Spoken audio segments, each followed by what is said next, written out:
لا الہ الا اللہ محمد رسول اللہ آمنت باللہ صدق اللہ مولانا العظیم وصدق رسولہ النبی الکریم الامین ان اللہ وملائکتہ یصلون علی النبی یا ایھا الذین آمنوا صلوا علیہ وسلموا تسلیما الصلاۃ والسلام علیک یا سیدی یا رسول اللہ وعلی آلک واصحابک یا سیدی یا حبیب اللہ۔ عزیزان گرامی قدر، کلمہ طیبہ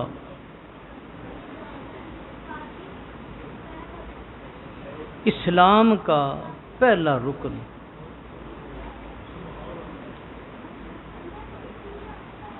یہ وہ کلمہ ہے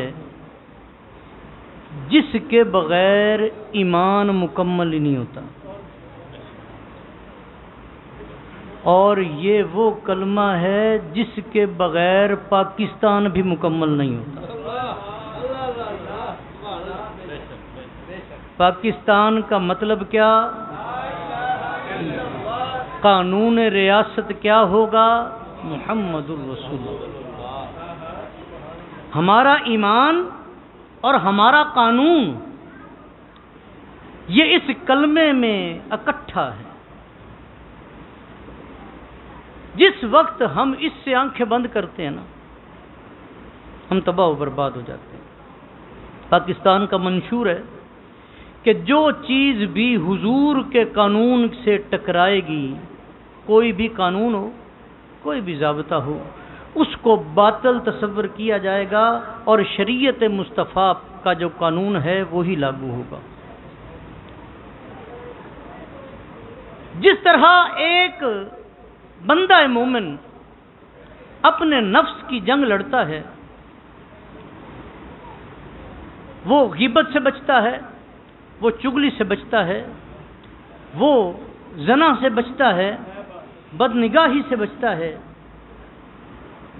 اسی طرح جیسے ایمان کو بچانے کے لیے ان بیماریوں سے بچنا ضروری ہے، اسی طرح پاکستان کو بچانے کے لیے رشوت سے بچنا ضروری ہے، بددیانت سے بچنا ضروری ہے، بے ایمانی سے بچنا ضروری ہے، قانون سازی کرتے ہوئے لا قانونیت سے بچنا ضروری ہے۔ اگر یہ چیزیں اکٹھی نہیں ہوں گی، ہمارا ملک بھی سلامت نہیں رہے گا، ہمارا ایمان بھی سلامت نہیں رہے گا۔ ابھی ڈاکٹر صاحب بڑی خوبصورت گفتگو فرما رہے تھے۔ ہمیں تو ابھی یہ 14 اگست آ رہی ہے نا، تو ابھی بازار میں چونکہ اردو بازار میں مسجد ہے، تو وہاں پہ خرید و فروخت کے حوالے سے مناظر دیکھتے ہیں، تو وہاں پہ باجے اس قدر بک رہے ہیں نا، اس قدر کہ جیسے ہم نے کوئی نیا پاکستان فتح کرنے جانا ہے۔ تعجب ہے، ہم چھوٹے چھوٹے تھے۔ بچوں، آپ کے لیے یہ بات خاص طور پہ ہے، ہماری مائیں 14 اگست والے دن گھر میں کسی نے میٹھا بنا لینا، کسی نے نمکین بنا لینا، کسی نے کوئی بازار سے کوئی چیز لے آنی، اس کے اوپر جو پاکستان کے شہداء ہیں ان کو اصالِ ثواب کر کے بچوں میں تقسیم کیا جاتا تھا۔ وہ پاکستان کون سا تھا اور آج کا پاکستان کون سا ہے، جہاں عزت رسول پر بار بار حملہ ہوتا ہے اور چیف جسٹس وہ کہتا ہے میں نے تو قانون پہ فیصلہ دیا ہے، اسے اتنا نہیں پتا کہ عزت رسول کیا ہے۔ پوچھا جاتا ہے اگر کوئی عالم دین بات کرتا ہے، کہتا تسی ٹھیکیدار ہو دین دے، انہوں نے کہا نہیں اسی چوکیدار ہاں۔ ٹھیکیدار تے چکر مار کے چلا جاندہ ہے، چوکیدار دا کم ہے کہ وہ نگرانی رکھے تے جیڑا کوئی بندہ حد ٹپن دی کوشش کرے لتا پن کے رکھ دے۔ خادم حسین رضوی رحمۃ اللہ تعالی علیہ تحریک لبیک کے امیر تھے، معذور آدمی ویل چیئر پہ بیٹھا ہے، بات عزت رسول کی کرتا ہے، اور وہاں پہ واشنگٹن میں امریکہ کانپتا ہے کہ اس بابے کو کسی طرح قابو کرو۔ اس کا مطلب یہ ہے کہ عزت رسول اتنی بڑی پاور ہے، اتنا بڑا درجہ ہے کہ اس جیسا کوئی اور کائنات میں درجہ نہیں ہے۔ امریکہ، یورپ آپ سے میرے سے نہیں ڈرتا، اس موبائل کو استعمال کرنے والے سے نہیں ڈرتا، ان کی مرسڈیز میں گھومنے سے نہیں ڈرتا، وہ ان جیسا لباس پہننے والے، ان جیسی گفتگو کرنے والے سے نہیں ڈرتا۔ وہ کس سے ڈرتا ہے؟ وہ ڈرتا ہے تو ایک حافظ قرآن سے ڈرتا ہے۔ پوچھا تجھے کیا ہوا؟ انہوں نے کہا ہم نے اور تو کچھ نہیں جانتے، ہم نے یہ دیکھا ہے جو دین سے وابستہ ہو گیا، جس کے دل میں عشق مصطفیٰ آ گئے، ہم نے دیکھا ہے وہ اکیلا جنا 90 لاکھ کو کلمہ پڑھا دیتا ہے۔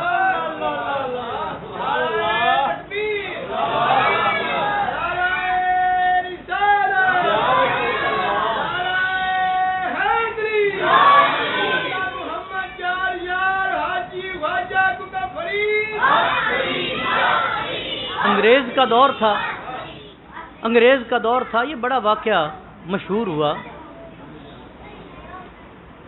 انگریز کا دور تھا، ایک بابا مصلی پہ بیٹھا ہے، وہ کہیں پہ بھی کسی کو اگر مستقل بیٹھا دیکھتے اس دور میں، یا کہیں پہ بار بار لوگوں کا اکٹھا ہونا دیکھتے تو وہ ان کو پوچھتے، کئی دفعہ قید کر دیا جاتا۔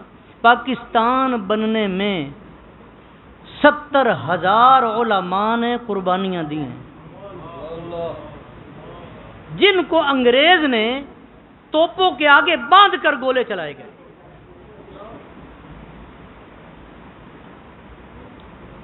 توپوں کے آگے باندھ کر گولے چلائے گئے۔ اب وہ بابا بیٹھا ہے مصلی پر، دیکھتا ہے کہ تسبیح چلا رہا ہے، یہ کون ہے بندہ؟ وہ پولیس والا آتا ہے، وہ کہتا ہے بابا تیرے ہاتھ میں کیا ہے؟ انہوں نے کہا میرا ہتھیار ہے۔ انہوں نے کہا تیرے ہاتھ میں کیا ہے؟ انہوں نے کہا میرا ہتھیار ہے۔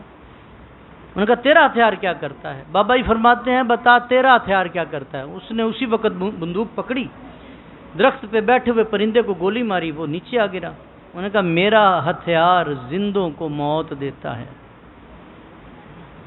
بابا جی نے اس تسبیح والا ہاتھ اس پرندے پر پھیرا، اتنا پھیرنا تھا کہ وہ پرندہ پھڑپھڑاتا ہوا اڑ کے پھر جا کے اوپر بیٹھ گیا۔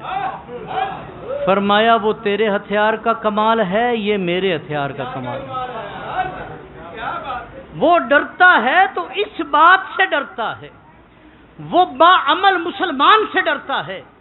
وہ پاکستان میں اگر قانون مصطفیٰ، قانون اسلام اگر نافذ ہو جائے، اگر شریعت نافذ ہو جائے، آج کا کافر ڈرتا ہے تو اس سے ڈرتا ہے، اسے بے عمل سے ڈرنے کی ضرورت ہی نہیں ہے۔ اس لیے ہاتھوں میں باجے دے دیے گئے، اس لیے ہمیں جو شعور دیا کہ موٹر سائیکل کا سلنسر نکالو اور گلیوں میں چلاؤ، وہ اسلام جو خوشی کے وقت بھی پڑوسی کے دکھ کا خیال کرنے کا حکم دیتا ہے، اس کی تکلیف کا احساس کرنے کا حکم دیتا ہے، کیا مجھے بتائیں تو صحیح وہ سلنسر نکال کے موٹر سائیکل چلانے کی اجازت دے گا؟ ایک اور بات کی ڈاکٹر صاحب نے، ہمارے بزرگوں نے پاکستان کو بنایا۔ اب جو ہمارے اس وقت جو بزرگ ہیں، جو اس وقت کوئی 5 سال کا، کوئی 10 سال کا، کوئی 20 سال کا جوان تھا، آج وہ ہمارے بابے ہیں، ہمارے بزرگ ہیں، ان سے جا کے جب پوچھتے ہیں آنکھیں نم کیوں ہوتی ہیں، اور ہمیں وہ جانے والے پیغام کیا دے کر گئے؟ انہوں نے قربانی دینے والوں کو دیکھا، انہوں نے دیکھا جن کے سامنے اس کے باپ کو ذبح کر دیا گیا، چھوٹے بچوں کو چیر دیا گیا، جن کی بہنوں کی عزتیں تار تار کی گئیں، جن کی ماؤں کو کاٹ کے رکھ دیا گیا، جن کی جاگیروں کو چھین لیا گیا، وہ بے سر و سامان جب پاکستان میں پہنچے انہوں نے وہ منظر دیکھا، انہوں نے کہا ان کو کیا پتا یہ باجا بجانے والوں کو کہ پاکستان حاصل کیسے ہوا ہے۔ اور جنہوں نے قربانیاں دی تھیں انہوں نے قربانیاں اس لیے دی، انہوں نے ہمیں جانشین مقرر کیا، اپنا جانشین مقرر کیا کہ بیٹو بنا کر ہم جا رہے ہیں، سنوارنا تم نے ہے۔ گھر کا ڈھانچہ ہم نے کھڑا کر دیا، پلاٹ لے دیا، اس کے اوپر بلڈنگ تو نے بنانی ہے، اس کو سجارنا تو نے ہے، سنوارنا تم نے ہے۔ دنیا دیکھے آ کے کہ کسی نے اپنا گھر سجایا ہے، ہمیں تربیت دینے کے لیے چور آ گئے، ہمارے اندر سے حرص، لالچ، بغض اور کینے نے گھر کر لیا۔ جو خزانے پہ بیٹھا اس نے خزانے کو لوٹ لیا، جو عدالت میں بیٹھا اس نے انصاف کو بیچ دیا، جو تھانوں میں بیٹھا اس نے مظلوموں کو لوٹا، جو بارڈر پہ کھڑا ہوا اس نے اپنے اختیار کو بیچا، جو جس جگہ جاتا رہا کوئی آنکھ ملا کے بتائے کہ اس نے اپنے فرائض کی صحیح انجام دہی کی۔ آج ہر ایک کی آنکھ شرمندہ ہے، اس کی وجہ کیا ہے؟ اس نے اپنے عہدے سے وفا نہیں کی۔ یہ تو وہ عہدے تھے نا جو سرکاری تھے، ہمارے اپنے بازار میں منڈی میں جو چیز 50-60 روپے کلو ہے، ہم وہاں پہ 200 روپے کلو بیچ رہے ہوتے ہیں، جیسے ہم نے کسی دشمن کو بیچنی ہے۔ دودھ کس کو خالص ملتا ہے؟ ملاوٹ کرنے والا کوئی ہندو سکھ نہیں ہے۔ آٹا کس کو خالص ملتا ہے؟ چکیاں ہماری، پیسنے والے ہمارے، پیکنگ کرنے والے ہمارے۔ پھر آٹے میں ملاوٹ کیسے ہو گئی کوئی بتائے گا؟ آپ کی خورد و نوش کی اشیاء، آپ کا لباس، آپ کا حتیٰ کہ جو آپ کا گفتگو کرنے کا انداز ہے اس میں بھی ملاوٹ ہے۔ آپ جس کے ساتھ کوئی غرض ہو آپ میٹھے بن کے ملتے ہیں، جس کے ساتھ غرض نہ ہو، جو غریب ہو، آپ اس کو انسان بھی نہیں سمجھتے۔ ہم نے اپنا بیڑا غرق خود کیا ہے۔ ہر بندہ برابر کا مجرم ہے۔ اگر خدا کی قسم ان کو بے نقاب کرنا شروع کرو، اگر کوئی راشی رشوت لیتا ہے اس کو آپ لوگوں میں عیاں کرو، اسے پبلش کرو، دوسرا رشوت لینے والا محتاط ہو جائے گا۔ اگر زانی زنا کرتا ہے اس زانی کو چھپاؤ نہیں کہ اب کیا ہوگا، چھپا دو اس بات کو، نہ اسلام کہتا ہے اس کو کوڑے مارو، اسلام کہتا ہے اس کو سنسار کرو۔ وہ اس لیے کہتا ہے دوبارہ کوئی زانی پیدا نہ ہو۔ اگر کوئی چور چوری کرتا ہے اس کو شرعی سزا دی جائے، اگر اس کا ہاتھ کٹتا ہے مجھے بتائیں کوئی دوبارہ جرت کرے گا ملک پاکستان میں رہتے ہوئے کہ وہ دوبارہ چوری کرے؟ سوال ہی پیدا نہیں ہوتا۔ ہم اپنے اکابر کو بھول گئے ہیں، ہم ان کے جانشین ہیں کہ مدینہ کے بازار میں ایک بندہ آتا ہے حضرت عمر رضی اللہ تعالی عنہ کے پاس، کہتا حضور یہ میرے پاس زکوٰۃ کا پیسہ ہے، میں اسے دینا چاہتا ہوں۔ آپ فرماتے ہیں ہمیں اس کی ضرورت نہیں، یہاں مستحق کوئی نہیں۔ کہا نہیں حضور پھر بھی کچھ کریں۔ آپ نے فرمایا ایسے کرو، مدینہ کے بازار میں جاؤ، جا کے ہوکا لگاؤ کہ جو کوئی بھی اگر چھپا ہوا بھی ہے مستحق ہے آ کر زکوٰۃ لے لے۔ مدینہ کی گلیوں میں وہ بندہ ہاتھ میں زکوٰۃ لے کر جگہ جگہ ہوکا لگا رہا ہے کوئی زکوٰۃ لینے والا، ہے کوئی زکوٰۃ لینے والا؟ کوئی بندہ دروازہ نہیں کھولتا، نہ دن کے اجالے میں نہ رات کی تاریکی میں۔ ایک چوراہے میں اس زکوٰۃ کے پیسے کو رکھ دیا جاتا ہے، لکھ دیا جاتا ہے کہ مستحق یہ زکوٰۃ کا پیسہ ہے، آ کے اٹھا لے۔ بھرم قائم رہے، وہاں پر کئی دن وہ مال پڑا رہتا ہے، کوئی اس کی طرف نظر اٹھا کے نہیں دیکھتا۔ ہم ان کے جانشین ہیں، ہم ان کے جانشین ہیں۔ ہمارے ڈپارٹمنٹ میں اشر زکوٰۃ میں زکوٰۃ آ جائے ہم اس کو کھا لیتے، ہمارے خزانے میں مال آ جائے ہم اس کو کھا لیتے۔ اس کا مطلب یہ ہے ہم نے یا تو اپنے اکابر سے تربیت نہیں لی، یا پھر ہمارے یہ اکابر ہیں ہی نہیں، ہم ہیں ہی کوئی اور۔ مسلم کی کھال میں، شیر کی کھال میں بھیڑیے چھپے ہوئے ہیں جو اس ملک کو ہر طرح اس کی جڑوں کو نقصان پہنچا رہے ہیں۔ اگر آج پاکستانی یہ عہد کر لے کہ میں نے کسی بھی ظلم اور زیادتی کو برداشت نہیں کرنا، میں نے کسی جگہ پر بھی اس کا ساتھ نہیں دینا، آج کھڑے ہو جائیں، میں یہ بات دعوے سے کہتا ہوں، اگلا سال جب 14 اگست آئے گی آپ کو منظر چینج نظر آئے گا۔ گلیوں کے نام پہ پیسہ کھایا جانا، سیوریج کے نام پہ پیسہ کھایا جانا، آپ کو ملک کی ترقی کے نام پر اپنی کمپنیاں کھڑی کر کے اور آئی پی پیز کے نام پر آپ کو جو لوٹنے والا بازار گرم ہے، یہ سارے کے سارے چور ڈکیٹ بھاگ جائیں گے۔ انہیں پتہ چل جائے گا پاکستان قوم اپنا مقصد جان گئی، اپنی پاور جان گئی ہے۔ وجہ کیا ہے؟ ہم نے اس کا مقصد نہیں سمجھا۔